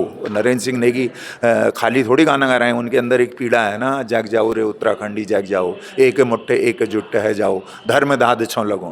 धर्म की दाद लगा रहे, धर्म से बड़ा कोई दाद नहीं है। वो कह रहे हैं मैं धर्म दाद लगा रहा हूँ, एकजुट एक मुठ हो जाओ, और उत्तराखंड के ऊपर आपत्ति आई है, फिर भी लोग नहीं जाग रहे। अरे धर्म की रक्षा तो भारतीय जनता पार्टी वाले कह रहे हैं, आप कह रहे हो कि वो धर्म वालों को दाद लगा रहे। भारतीय जनता पार्टी धर्म की शान यही है कि प्रेमचंद साले गएगा पहाड़ी तुम्हारे लिए राज्य बनेगा, यही तो है धर्म की रक्षा। उसको मंत्री पद से हट जाना चाहिए था। बीजेपी के नेता खुद कहते हैं कि जब से हम आए हैं हिंदू मजबूत हुए हैं और उनको कोई डर नहीं लगती अब भारत में। अरे बीजेपी वाले भाई साहब, ऐसा है ना, राज्य तो मैंने कहा दुर्योधन का भी रहा, राज्य रावण का भी था, और राज्य भारतीय जनता पार्टी का भी है। क्या उसमें है, जो है राज्य हैं वो राजा हैं। बीजेपी के शासन को आप रावण के शासन से तुलना कर रहे हैं? रावण में तो तब भी तो थोड़ी थी, वो सीता को ही तो चुरा लाया था, बाकी तो विद्वान था। रावण तो विद्वान थे भाई, सीता को चुरा लाए, अधर्म के मार्ग पे थे, विद्वान थे। ये तो ना विद्वान है, और रावण के सारे गुण भरे हुए हैं इनमें, एक भी गुण बताइए विद्वान नहीं है। विद्वान होते तो तब भी बच जाते। तो ये शासन, ये रावण तो बहुत बुद्धिशाली, बलशाली, तपोधारी थे, लेकिन क्या था कि वो अधर्म के मार्ग पे थे, इसलिए उनका अंत हुआ। और निश्चित रूप से इनमें तो एक भी गुण, रावण तो बहुत, इनसे कई श्रेष्ठ था इनसे। भारतीय जनता पार्टी वो जैसे महिषासुर होता ना, महिषासुर की कहानी सुनी होगी, तो महिषासुर समझ लो आप इन्हें। बिल्कुल, बहुत ही अच्छे वक्ता हमारे साथ आज जुड़े हैं, कांग्रेस के नेता हैं, एक संघर्ष रहा है। थोड़े 5 मिनट और लूँ आपका, मज़ा आ रहा है आपको? नहीं बिल्कुल मज़ा आ रहा है ना? आप जो मैं प्रश्न पूछूंगा उनका जवाब केवल एक लाइन में देना है आपको, एक लाइन में। भीमताल विधायक राम सिंह खैरा। मैं ये मानता हूँ कि छल परपंजी और अत्याचारी भ्रष्टाचारी को संरक्षण देने वाले। नरेंद्र सिंह नेगी। कुमाऊं के गायक, कुमाऊं की पीड़ा, पहाड़ की पीड़ा, गढ़वाल की पीड़ा, उत्तराखंड की पीड़ा। मुख्यमंत्री पुष्कर सिंह धामी। पुष्कर सिंह धामी सत्ता को चलाने वाले धाकड़। हैंडसम भी तो हैं कहते हैं। अब वो तो है ही है, इसमें तो कहीं कोई हैंडसम तो हैं, लेकिन जो धाकड़ धामी की धाकड़ता है वो बरकरार तो है, और लेकिन ग्राउंड पर अत्याचारियों का संरक्षण जो अत्याचारियों को दे रहे हैं वो, ये उनके लिए अच्छा संकेत नहीं है। मुझे लगता है कि बाबा बद्री केदार, या तो उनको कुछ रात को सपना आएगा वो अत्याचारियों का साथ छोड़ देंगे, नहीं तो फिर बहुत अच्छा नहीं दिखाई देगा। एक बयान की खूब चर्चा हुई, उनकी भी बात कर लेते हैं। अपना ये थे गणेश जोशी, क्या कहेंगे? गणेश जोशी और प्रेमचंद अग्रवाल में कोई बहुत ज़्यादा फ़र्क नहीं है। जो सच्चाई है वो कहना चाहिए, क्योंकि अगर वो पहाड़ के हैं और मैं उनकी बुराई को छुपा दूं तो ये नाइंसाफ़ी होगी। इसलिए मैं कह रहा हूं कि गणेश जोशी से जो लोगों की उम्मीदें थी, उनका कहाँ वो बाग किसके लिए बोले, कितना पैसा इकट्ठा कर लिया। सबसे अच्छे मंत्रियों में उनकी गिनती हो रही है उत्तराखंड में। सबसे ज़्यादा अगर वर्तमान में किसी के पास है तो बता रहे हैं, मैं लेखों में पढ़ता हूँ तो गणेश जोशी के पास है। और ये पहाड़ के लिए अच्छा संदेश नहीं है। पहाड़ के लोग कभी पैसे, अगर हमको पहाड़ में बिकने होता तो हम के देश में क्या इतना नाम कमाते? आज हम कहीं जाते हैं, मैं उनकी बात पे गा रहा, कहीं हम जाते हैं, मैंने 2 विधायकों से कहा, राजेश शुक्ला पूर्व विधायक हल्द्वानी, रुद्र किच्छा, और मोहन बिष्ट पन्नगर एक प्रोग्राम में हमारे टकरा गए, तो मैंने अपना संबोधन दिया। तो मैंने कहा आज हमारे राज्य भ्रष्टाचार की श्रेणी में उत्तराखंड के लोगों को ऐसे करते हैं, दिल्ली जाओ, बॉम्बे जाओ, दुबई जाओ, अमेरिका जाओ, उत्तराखंड के अरे बड़े बुद्धिजीवी है। आज फोवर्स एक मुझे किताब का पूरा फोवर्स से कुछ है उसका नाम किताब का, और इंडिया टुडे उत्तराखंड का सबसे भ्रष्ट राज्यों में पहले, दूसरे, तीसरे पर नाम चल रहा है। और मैं भगवान से प्रार्थना कर रहा हूँ कि वो पहले नंबर पर ना आए। हमारे अंदर भ्रष्टाचार इतना बढ़ गया, तो ये उनके जनक हैं, सब उनके जनक हैं ये। और ये कहते थे, मैं इनसे कहता हूँ भारतीय जनता पार्टी से, तुम तो कहते थे कांग्रेस भ्रष्टाचारी, अरे किसी भ्रष्टाचारी को जेल तो डाला होता, तब तो हम भी कहने लायक होते कि यार कांग्रेस में भी भ्रष्टाचारी हैं। तुमने किसी को डाला? आपने किसी को क्यों नहीं डाला ना, क्यों नहीं डाला? उसके लिए मैंने कहा ना, इच्छा शक्ति होनी चाहिए। तो गणेश जोशी, मैं कोई भाग्य विधाता नहीं हूँ, मैं तो संघर्षों के बल पर, क्योंकि कई बार इस कलयुग में जो अच्छा व्यक्ति होता है वही ज़्यादा, कई लोग बेचारे घर में मानसिक रूप से पीड़े, कह रहे मैं रोज़ पूजा करता हूँ, अरे मैं को भगवान भला ही का परेशान करने। तो ये कोई ज़रूरी नहीं है, मैं किसी को शिक्षा नहीं दे सकता हूँ, लेकिन मेरे अंदर एक पहाड़ी की पीड़ा है कि हमारे राज्य का कल्चर ये नहीं है। मैं फिर कहना चाहता हूँ कि पहाड़ का जो कल्चर है, पहाड़ की जो बोली भाषा है, पहाड़ का आदमी जिस लिए जाना जाता है, जो उसकी आईडी है, उसको जीवित रखो, और तभी तुम्हारा देश विदेश, राज्य, दिल्ली, बॉम्बे, कलकत्ता, जहाँ भी जाओगे तब सम्मान पाओगे। अगर आप भ्रष्टों में गिने जाओगे तो आपको आने वाले टाइम में लोग नमस्ते करना छोड़ देंगे। आप पहाड़ का एक चपरासी भी होता है साउथ ब्लॉक दिल्ली में, नॉर्थ एवेन्यू में चले जाओ, साउथ में चले जाओ, तो चपरासी भी होता है, उसको मंत्री जी यूँ करते हैं, केंद्रीय मंत्री सैल्यूट करते मैंने देखे हैं। और ये किस्सा बता दूँ आपको, किस्सा बताता हूँ आपको। बच्ची सिंह रावत जो स्वर्गीय हो गए, वो चुनाव लड़ रहे थे और सामने केसी बाबा थे। हमारे फुलसुंगा एक ग्राम सभा है गणेशपुर में, तो वहाँ केसी बाबा के समर्थन में मैं चुनावी भाषण दे रहा था। तो मैंने कहा, केसी बाबा का रौला आया, बाजदा भागा, गौला गौला नारा लगाया, तो बाबा जी बड़े नाराज़ हुए, केसी बाबा, और उन्होंने मुझे भाषण रोकते हुए कहा। तो मैंने उनके संज्ञान में कहा था, केसी बाबा, सोनिया गांधी जी ने उनको सबसे ईमानदार उसका सांसद का पुरस्कार दिया था। तो मैंने कहा ऐसे हमारे सांसद हैं, इनको दोबारा जिताना है केसी बाबा।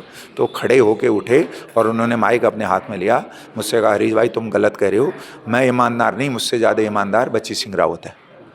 तो ये किसी के अंदर एक कैलिबर है क्या? वाकई मैंने जब बच्ची सिंह रावत के बारे में मैंने कहा, यार बाबा, मैं इनका चुनाव, कोई जैसा नेता होता बहुत खुश होता यार, ये तो क्या उनके अंदर कैरेक्टर देखिए ना आप। मैं ऐसे लोगों को हम रोल मॉडल मानते। मैंने बच्ची सिंह रावत जी की खोज करी, फिर वो पता लगा कि वाकई में ईमानदार हैं भाई, वाकई में ईमानदार, वो जहाँ भी होंगे ऐसे लोगों से कुछ सीखना चाहिए।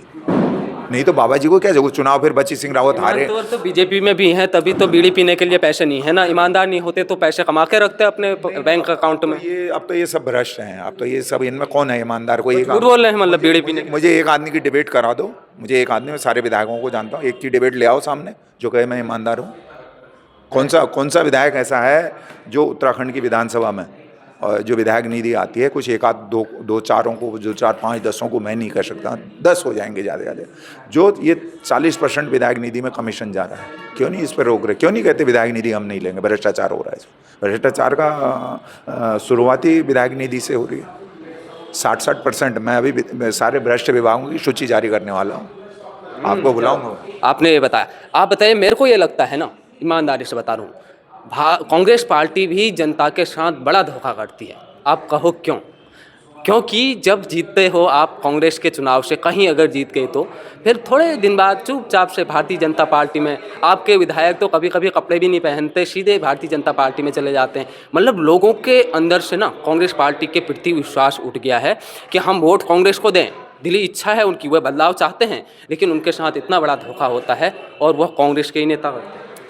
अब देखिए, मैं कांग्रेस पार्टी का ना तो कोई बड़ा लीडर हूँ और ना कोई ऐसा हूँ। मैंने तो बोला कि मैं अपने सिद्धांतों पर करता हूँ। मैंने बताया कि हरीश रावत जी मुख्यमंत्री थे, मैं प्रदेश कांग्रेस का महामंत्री था। मैंने अपनी सरकार के खिलाफ जन आक्रोश निकाली, रैली निकाली पन्नगर में, 2500 ठेका कर्मियों की। उनकी मांग को मैंने शासनादेश कराया लड़के। अंबिका सोनी जी ने कहा कि बेटा तुम थोड़ा हल्के चलो। रावत जी ने मुझे बुलाया, तो मैंने कहा भाई जब हम सरकार में हैं तो हम क्यों नहीं कर रहे हैं इनको? जब हम कहते हैं तो इसको क्यों नहीं करते हैं? तो बाद में मेरी रावत जी ने माना कि मैं माना ही नहीं। मैं 10 चक्कर देहरादून गया, मेरे 7-8 लाख रुपए उसमें खर्चे हुए, लेकिन मैंने कहा लड़ाई छोड़ूंगा नहीं तो पार्टी छोड़ दूंगा मैं। तो ऐसा नहीं है। जब अब हो सकता है कुछ लोग होंगे, अब उसके लिए मैं इंटाइटल भी नहीं हूँ। वो जिनको मुख्यमंत्री बनना है, जिनको प्रदेश में बड़े बड़े पद संभालने हैं पार्टी के अंदर, जो 2027 में बदलाव लाना चाहते हैं, ये उन सबको चिंतन और मनन करने की उनको आवश्यकता है। ये मेरे आपने कहा देहरादून जाने में 8 लाख रुपए, मतलब हरीश पनेरू की भी जेब मोटी है। देखिए, मैं इनकम टैक्स पे ही हूँ, मोटी क्या है, हमने मेहनत पसीने से कमाया, लोगों ने चंदा दिया, उन कर्मचारियों ने अपने तनख्वाह का एक महीने का वेतन बसों को ले जाने में करा। हम 3 बार ले गए यहाँ से 2-2 हज़ार आदमी हरीश रावत जी के यहाँ, तब लड़ाई जीती हमने। वो ऐसा थोड़ी है, मेरे पास इतना पैसा नहीं। लोग विश्वास करते हैं, लोग ये जानते हैं, आप भी आए हैं तो कि हरीश पनेरू झूठ नहीं बोलेगा, और जिस दिन मैं झूठ बोल दूंगा उस दिन मैं मरना हुआ मिलूंगा आपको। झूठ का मतलब अनजाने में हो जाएगी कोई। मैंने कहा राजा हरीश, झूठ का मतलब यह है कि जानबूझ के किसी का गला काटने का काम हरीश पनेरू नहीं करेगा, मेरा विरोधी हो, मेरा पक्षधर हो। 2002 में जब नारायण दत्त तिवारी जी ने सिटकुल बनाया, उस समय उत्तराखंड की निगाहें बहुत बड़ी थी। उत्तराखंड के लोग सोच रहे थे ये सिटकुल हमें एक सक्षम राज्य बनाने में मदद करेगा, लेकिन आज वह सिटकुल लगातार ताले लग रहे हैं। आपने कहा कि मैंने सिटकुल की लड़ाई लड़ी, लेकिन आज उस सिटकुल की लड़ाई कौन लड़ रहा है? लगातार कंपनियां बंद हो रही हैं। 10,000 रुपये में, यकीन मानिए आप, 10,000 रुपये एक व्यक्ति को मिल रहे हैं 8 घंटे के ड्यूटी करने के। ओवर टाइम नाम होता है, 12 घंटे ड्यूटी करवाते हैं, 12-13 हज़ार रुपये मिलते हैं। तो कितना शोषण है ये श्रमिकों का। इसके लिए आज क्या हो रहा है? वहाँ भी तो कुछ क्षेत्रों में आपके कांग्रेस पार्टी के विधायक जीते हुए हैं, कभी मैंने सदन में नहीं सुना उनकी आवाज़ उठाते। अब देखिए, मैं ज़्यादा दुश्मन ना पालूँ तो अच्छा है, और मैं अपना काम कर रहा हूँ। और निश्चित रूप से हमारे पहाड़ की पीड़ा है, जितने नौजवान हैं उनको जैसे छला जाता है, उनके किसी के हाथ कटते हैं, किसी का पैर कटता है, किसी की मौत हो जाती है, और कई बेटियों का शारीरिक शोषण भी होता है। लगातार मैंने 2000 जब से तिवारी जी का सिटकुल आया तब से लेकर आज तक आपका भाई उठाते आया है, और आपको कोई ऐसा मामला लगे तो आपका भाई निर्भीक होकर उस लड़ाई को ईमानदारी तक, लक्ष्य तक पहुंचाने का काम करेगा न्याय के खिलाफ। उत्तराखंड में 2 नए सिटकुल बनने का प्रस्ताव जब आया भारतीय जनता पार्टी की ओर से, तब मैंने खुल के लिखा था कि पुराने सिटकुल की तरह ही नया सिटकुल कहीं झुनझुना तो नहीं। मैं उस बता रहा हूँ, जहाँ आपने विधायकों की बात करी, तो मुझे ऐसा लगता है कि लोग सब मौन साधे हुए हैं, क्योंकि उद्योगपतियों का मकड़जाल इस टाइम ऐसा हो गया। जो ईमानदारी से काम भी करना चाह रहा है, जो ईमानदारी से वो करना भी चाह रहा है, तो उनको डर दिखाया जाता है कि भाई तेरे को हम पैसे देंगे नहीं। अब या तो फकीरी, या तो पैसा ही ले ले, या जनता की आवाज़ ही उठा ले। तो बहुत सारे लोग, उद्योगपतियों की साँठगांठ होती है, अधिकारी अड़चन करते हैं, परेशानी पैदा करते हैं, क्योंकि गरीब के साथ खड़े होने वाले बहुत कम लोग होते हैं। और इसको कहने में मुझे कोई गुरेज नहीं है। जो 70% हमारा सिटकुल का आरक्षण उत्तराखंड के लोगों को देने का था, उसमें हम बिल्कुल कहीं सफल नहीं हो पाए। तिवारी जी के टाइम पे वो नियम लागू था, उसमें बहुत उच्च टाइम के लगे हुए हैं। आज लोग ढूंढते हैं, बिहार से लोग आते हैं, लोग यूपी से आते हैं, लोग तमिलनाडु से आ रहे हैं, लोग महाराष्ट्र से आ रहे हैं, लेकिन यहाँ के स्थानीयों को अगर उसका एड्रेस स्थायी है तो उसको रोजगार नहीं मिलेगा। अगर घुस गया तो फिर उसको मारपीट की जाती है, चल साले पहाड़ी निकल तू बाहर।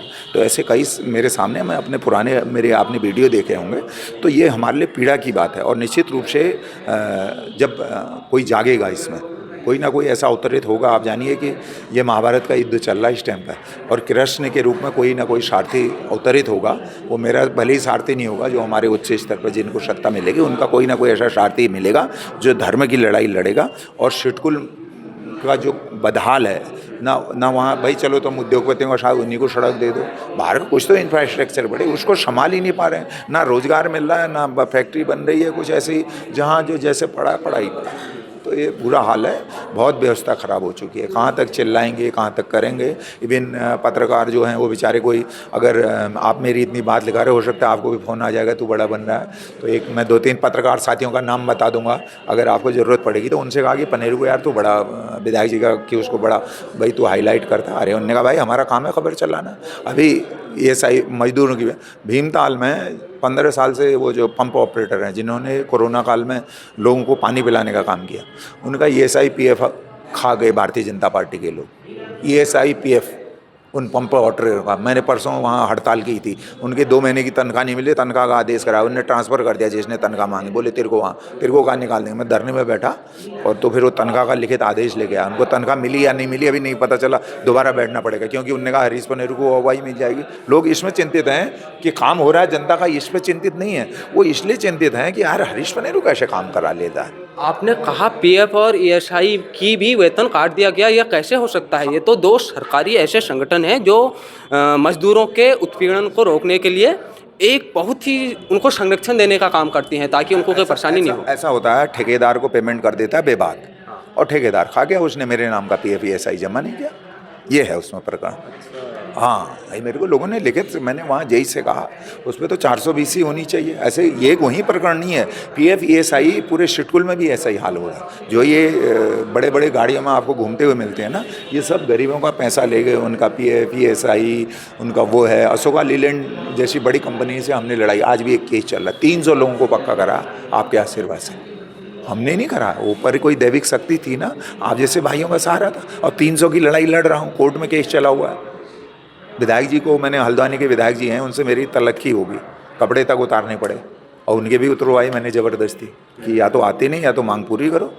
आप विधायक किस बात के? तो हम अपने लोगों को भी कभी, मैंने आपको ताज़ा उदाहरण दे रहा हूँ, जो आपसे आरोप लगाए उनसे, वो सुमित हृदय के कपड़े उतारा हुआ वीडियो है आपके पास? नहीं है तो मैं दे दूंगा। अभी मैंने कपड़े उतार दिए थे, और एक तरफ सीओ को पकड़ लिया, एक तरफ विधायक को। मैंने कहा मटतेल अपने ऊपर भी डालूंगा, तुम दोनों के ऊपर भी डालूंगा, और यहीं लीला समाप्त हो। नहीं, इनको न्याय दो। तो न्याय मिला ना, 300 लोग पक्के हुए, वो वीडियो अभी भेज दूंगा। मैं ऐसी बातें नहीं करता। तो इसलिए मुझे आप जैसे लोगों की, उत्तराखंड बड़ी पीड़ा में चल रहा है इस टाइम। पीड़ा में जो हमारे देवी देवता हैं वो भी हो रहे हैं कि भगवान ये कहाँ है गो, बिजोग कहाँ पड़ गो। मैंने एक दिन अजय भट्ट जी का, महाराज धरती बेटी आसमान जान ले तो मैं अच्छा पहाड़ी में कहा मैंने पुलिस लाइन में, फिर ले के वो केने लागण है ना, पार्चे लागणी केचुया कहाँ से महाराज, कहाँ बिजोग पड़ गो। मतलब आप जैसे अजय भट्ट बात बात में पहाड़ी बोलते हैं ताकि पहाड़ी लोग उनके साथ कनेक्ट हो जाएं, उनसे ये सीख रहे हैं कि मैं भी पहाड़ी में बोलूं, लोग मेरे साथ ही कनेक्ट हो जाएं। नहीं, ये सीखने की बात नहीं, हमारी जो मातृभाषा है, जो मदर टंग का है हमारी, उसको तो बोलना पड़ेगा। पहाड़ी बुलान पड़ ले भाई, और नेता नहीं बुलान, अजय भट्ट है बुलानी सब। और ना वो मैं उन्होंने तारीफ कर चुका हूँ, रुद्रपुर जाबेरले पर तो जब उन पहाड़ी में भाषण देने वही वो ये उन्हें तारीफ चाहिए। अपन भाषा बुलान चाहिए, अपनी भाषा, अपन बोली, अपन रीति रिवाज, अपन खान पान अजालियो एक आरो कानून उन लारी लिव इन रिलेशन। अरे पहाड़ में लिव इन रिलेशन कभी उन्हें नवे तो शिला सा तुम्हारा अनर्थ है जाल। अब पहली को नहीं, पहले हम यहाँ जो हमारे मूल 1950 में हमें मूल निवास मिलती, और पहाड़ के जो मूल लोग हैं उनको 1950 से मूल निवास मिलता है। वो ये सरकारों, ये पहली ले सरकार जी थी और ये सरकार ले वो समाप्त करे बेर के स्थायी निवास। हम आदमी तबले चुपाएंगे उन्होंने चलो स्थायी निवास, और तो ये कंशे से अब चाल को नहीं लिवन एक चेल के लिए आओ, कह कि बिहार बेटी और उदय बेड़ रहो, या मुश्वेद से बोले या हिंदू से बोले उदय बेड़ रहो, और तुम पहाड़ा कह गया तुम निवासी। यहाँ के पहाड़ के लोगों के मूल निवासियों पर ये डाका है उनके अधिकारों। पहाड़ों को जो मैं कह रहा हूँ स्लो पॉइजन, यही है स्लो पॉइजन। पहाड़ के लोग नहीं समझ। आपको मैं आज ये, आप मेरा बयान नोट कर लो, 2027 के बाद जब परिसीमन आयोग आएगा, अब मैं मुद्दे की बात बता रहा हूँ आपको, 2027 के बाद जब परिसीमन आयोग आएगा, पहाड़ से पलायन हुआ है, सारे प्लेन में आ गए, पहाड़ की सीटें कम हो जाएंगी, पहाड़ी विधायकों की संख्या कम हो जाएगी, पहाड़ का मुख्यमंत्री बनना बड़ा मुश्किल काम हो जाएगा। क्योंकि तराई में कोई किसी भी दल में है तो, लेकिन अंदर खाने वो भी एक है। वो कहते हैं साले पहाड़ी क्या है यार, हम बीजेपी कांग्रेस छोड़ो, तराई से वो उठाएंगे। हमारे भी कई लोगों ने अब बातें उठाई, कई बार मैं उसमें देखता हूँ। तो आने वाले टाइम में हमको इसका चिंता, केरला ने कहा कि हम देश में सबसे ज़्यादा पढ़े लिखे हैं, जो मैं नौजवानों के लिए कह रहा हूँ।